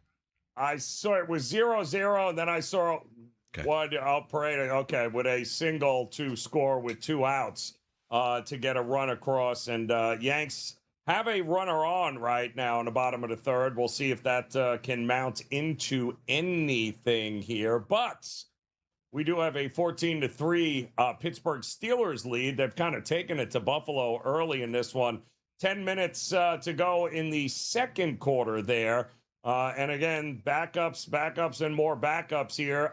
Who is the quarterback going to be backing up a 42-year-old Aaron Rodgers? That is the big question. And now all of a sudden I'm looking at some of these games still to come here tomorrow for a pretty big weekend series. Minnesota better be careful here, Greg. I hate to say it. They either, I don't know how they lost a couple of games to the Athletics, but they did. Now they got the White Sox coming up, and if they're not careful, their season could be over by the time Monday rolls around here. Yeah, and that wouldn't surprise me. I've been waiting for that to happen here for a while in Minnesota. To their credit, just keep hanging in there constantly. So good by them. And look, I mean, they pushed it down. They tried hanging around the 500 mark. Nobody still has separated themselves from that. And so literally Minnesota could be in this, Joe, till the very end. I don't see them with any scenario with them winning the division. I just don't. But that wild card spot, that final one, will Texas separate? Will Seattle separate? Will Cleveland separate? None of these teams seem to want to do it. And I mean, even the Blue Jays still feel like they're in it somehow. Joe, the reality is we're going to be sitting here the last weekend of the season, and the wild card teams are going to get determined. I just don't think anything's going to happen until then. I agree. 4-0, by the way. Kansas City now on top of Toronto. And Kansas City has an interesting series coming up against the Guardians.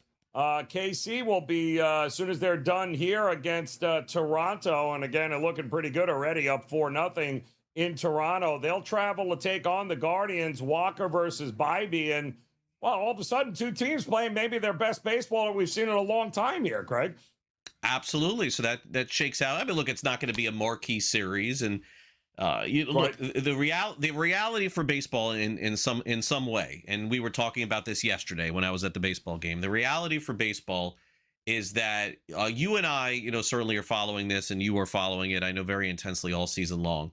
But the general baseball fan is still going to follow the playoff chases. But the big difference after this weekend, as we know, let's be honest, is college football is here, and college football begins this weekend, and Saturday is week 0, and then week 1 is next week.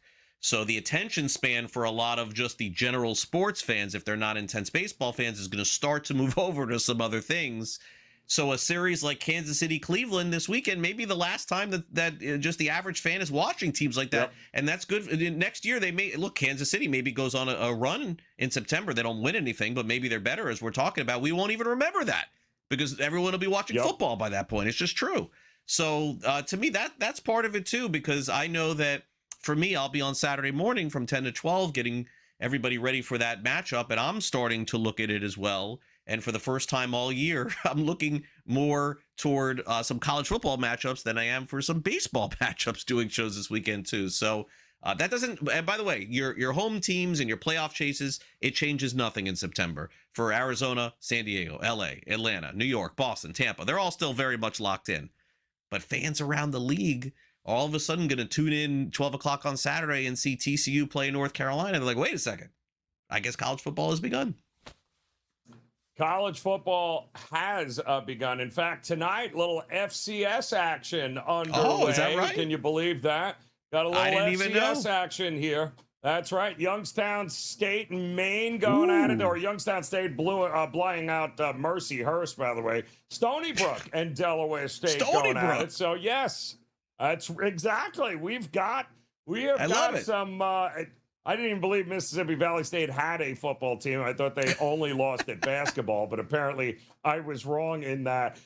Good news is in-game live game days coming your way. They'll have you covered. Well, Craig and I will see you again over the weekend for some college football. Enjoy the games. We'll see you then.